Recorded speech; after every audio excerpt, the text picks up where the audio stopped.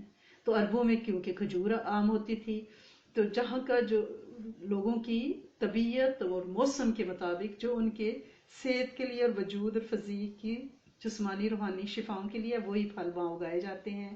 تو حضرت عبداللہ فرماتے ہیں کہ جب آپ صلی اللہ علیہ وسلم کے پاس موسم کا پہلا پھل آتا تو آپ اسے بوسہ دیتے، آنکھوں سے لگاتے، پھر آپ دعا کرتے، اللہم کما اطعمتا اولہ فاطمنا آخرہ.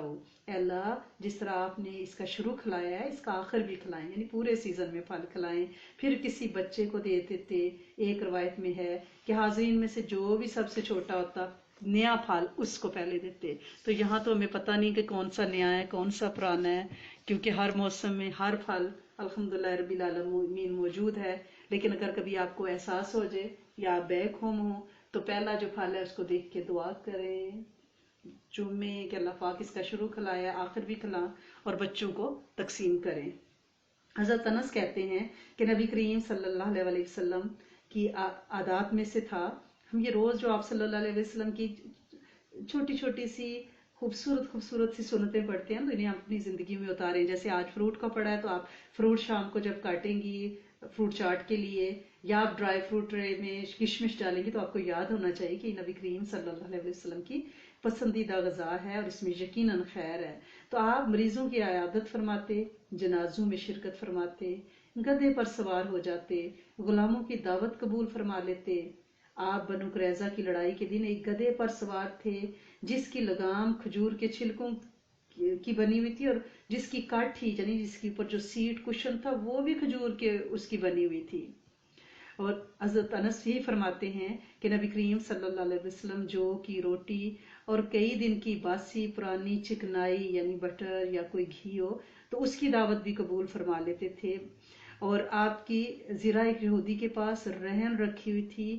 جب آپ کی وصال ہوا تو آپ کے پاس اتنی پیمنٹ نہیں تھی کہ اس کو چھڑوا لیتے. یعنی یہ فاقہ مستی، یہ سادگی، یہ عاجزی اللہ کریم ہمیں ایز اے امتی عطا فرمائے. کیونکہ ان دنوں رمضان ہے تو یہ اللہ اور بندے کا معاملہ ہے نا. جب ہم یہ سیرہ پڑھ رہے ہیں، نبی کریم صلی اللہ علیہ وسلم کی عادت شریفہ پڑھ رہے ہیں، تو اس کا مقصد یہ ہے کہ ہم انہیں پریکٹس کریں. کیونکہ بزرگ فرماتے ہیں کہ جو عمل رمضان میں آپ پریکٹس کر لیں گے نا، وہ نوافل ہیں، وہ ذکر ہے، انشاءاللہ پورا سال اس کو کرنے کی توفیق ملے گی. تو یہ سنتیں بھی ہم اپنی زندگی میں شامل کر لیں تاکہ پورا سال یہ ہمارے پریکٹس میں رہیں اور نبی کریم صلی اللہ علیہ وسلم کے ساتھ ایک رشتہ سا جڑ جائے. دیکھیے رٹے لگا کے درود شریف پڑھنا ٹھیک ہے، اپنی جگہ اس کی بہت فضیلت ہے، لیکن ایسا ہو کہ ان سے ہمیں عشق ہو جائے، ان سے ہمیں محبت ہو جائے. دنیا کی چیزوں سے عشق ہوتا ہے، دیوانے ہو جاتے ہیں لوگ، چلے پاگل ہو جاتے ہیں، ماں باپ بہن بھائی چھوڑ دیتے ہیں، گھر بار چھوڑ دیتے ہیں، کھانا پینا چھوڑ دیتے ہیں. مدینے والے کے عشق کا سبق ہی کسی نے نہیں پڑھایا، یہ پٹی نہیں کسی نے پڑھائی کہ ان سے عشق کر کے دیکھو تو صحیح، وہ کائنات ان کا رب آپ کے قدموں میں ڈال دے گا. کیونکہ وہ محب اور محبوب کا معاملہ ہے نا. جسے میرا رب چاہے اگر اسے بندے چاہنے لگ جائیں تو پھر کیا ہی معاملے ہیں. رب کی چاہت اور بندوں کی چاہت ایک ہی ہو جائے، سبحان اللہ. تو روزہ جو ہے یہ بندے اور اللہ کا معاملہ ہے، الحمدللہ رب العالمین. یہ جو ایک چیز آپ ذہن میں رکھیے گا کہ یہ جو انٹلیکچوئل ڈس آنیسٹی ہے یعنی بے ایمانی سادہ لفظوں میں، یہ پہلے آتی ہے، یہ پری ریکوزیٹ ہے. پھر فزیکل ڈس آنیسٹی آتی ہے، یعنی بندہ پہلے دماغ میں بے ایمانی سوچتا ہے پھر عمل کرتا ہے. ٹھیک ہے نا. ہمیں کیا کرنا ہے، ہمیں سب سے پہلے انٹلیکچوئل جو ڈس آنیسٹی ہے نا اس کو ختم کرنا ہے، اندر کی سوچوں پہ پیرا بٹھانا ہے، دماغ اور دل کے اوپر اپنا کنٹرول لینا ہے. اور اس کا طریقہ کیا ہے، ہم دوسروں کے ساتھ تو جمہوری ہوں، ٹھیک ہے نا، انہیں بینیفٹ دیں ڈاؤٹ کا، کہ بھئی ہو سکتا ہے ان سے غلطی ہو گئی ہو سکتا ہے انہوں نے اس طرح نہ سوچا، ہو سکتا ہے انہوں نے کسی اور موڈ میں بات کی ہو. دوسروں کے ساتھ جمہوری رہیں، اپنے ساتھ ڈکٹیٹر بنیں، نفس کی مخالفت کریں، ڈنڈا لے کے اپنے نفس پہ سوار رہیں کہ نہیں نہیں تم نے ایسا سوچا کیوں، تمہاری جرت کیسے ہوئی. اب تمہیں 100 دفعہ درود ابراہیمی کی تسبیح پڑھنی پڑے گی. اپنے فزیک کو بھی اور اپنے انٹلیکٹ کو بھی آپ سزا مقرر کریں. یہ چیز ذہن میں آپ یہ جملہ رکھیے گا کہ دوسروں کے ساتھ جمہوری، اپنے ساتھ ڈکٹیٹر، یعنی نفس کی مخالفت. کیونکہ یہ عبادت محض ریچول نہیں ہے، تسبیحات تک محدود نہیں ہے، یہ اوور آل ڈیولپمنٹ ہے. اخلاقیات، تصوف. اور تصوف پتہ ہے، تے سے توبہ، سواد سے صفائی، واو سے وافق کی عشق، فے سے فنا فی اللہ. یہ چیزیں کیا ہم میں آئی ہیں؟ اور اسلام ٹوٹل پیکیج ہے. ایسا نہیں ہے کہ کچھ حصہ ہم اختیار کریں اور کچھ کو چھوڑ دیں. نہیں، اس کو as a whole total package لینا ہے اور اپنی اوور آل ڈیولپمنٹ کرنی ہے. کیونکہ ہمیں گھر میں صفائی پسند ہے، ٹھیک ہے، دل کے آئینے کو بھی صاف رکھنا ہے. جب اس پہ علائشیں نہیں ہوں گی نا، پھر یہ دل بنتا ہے ایکچولی. تو دل کے بنانے پہ بھی محنت کرنی ہے. نماز کے بنانے پہ بھی کل محنت کی بات ہے، دل کے بنانے میں. اور روزہ اس کی پہلی پریکٹس ہے کہ رب کے ساتھ مشابہت. وہ کھانے پینے سے پاک، ہم بھی ان دنوں کھانے پینے سے پاک ہیں. اور یہ دوسروں کے گلے شکوے کرنے سے دل سخت ہو جاتا ہے. اور پھر اس پہ یعنی جب سخت ہو جاتا ہے نا، تو پھر اس پہ محبت کی فصل کبھی نہیں اگتی، یہ ویران ہو جاتا ہے. اس کو محبت کرنا آتا ہی نہیں ہے. اس لیے پلیز کم سے کم رمضان میں گلے شکوے نہیں، ٹھیک ہے نا. اور جب لوگ کرتے رہے، آپ کہتے ہیں لوگ کرتے تو ہم جوابی کارروائی کرتے، لوگ کرتے رہے. جب دل لوگوں کی باتیں سہ سہ کے نا، زخم سہ سہ کے گداز ہو جاتا ہے نا، اس پہ اچھی فصل اگتی ہے، پھر علم لدنی ملتا ہے، ٹھیک ہے نا. تو لہٰذا ہم نے کیا کرنا ہے، ہم نے قدردانی کرنی ہے رمضان کی. کیونکہ اللہ پاک نے راتوں راتوں کی جو عبادتیں رکھی ہیں نا، افطاریاں، سحریاں، قیام اللیل، تراویح. اب دنیا میں کوئی نائٹ شفٹ کرتا ہے تو اس کو ڈبل الاؤنس ملتا ہے نا. اللہ پاک نے یہ نائٹ شفٹ لگائی ہوئی ہے، اس میں ڈبل کیا 70 گنا مزدوری دیتے ہیں. بندہ خوش ہو جائے، راضی ہو جائے. لیکن ہمیں پتہ نہیں ہے، یہ ہیرا ہے ہمارے پاس، ہم ہیرے گراتے جا رہے ہیں. جیسے بچے کو پتہ نہیں ہے کہ یہ ڈائمنڈ ہے، وہ پھینکتا جائے گا پھینکتا جائے گا، ماں پٹے گی، اوئے اوئے وہ تو اتنے قیمتی تھے تو نے گرا دیے. ہمارے ساتھ یہی ہو رہا ہے، ہمیں ان ہیرے جیسے رمضان کی قدر نہیں ہے. تو اللہ پاک سے دعا کرتے ہیں کہ اللہ کریم ہمیں قدردانی رمضان کی عطا فرمائے. اور نبی کریم صلی اللہ علیہ وسلم کی رسالت پہ یقین جب یقین ہوگا نا، پھر عمل کی تاثیر ملے گی. اور یہی اسم اعظم ہے، اور اس کا ثبوت تو قرآن نے خود دیا ہے نا، یاسین والقرآن الحکیم انک لمن المرسلین. قرآن گواہ ہے، قرآن کہ آپ مرسل بنا کے بھیجے گئے ہیں، نبی ہیں آپ. قرآن نے قسم کھا دی آپ کی نبوت کی. اور نبی کس کے ہیں؟ وہ جو پالتا ہے بیج کو مٹی کی آغوش میں. کون؟ رب.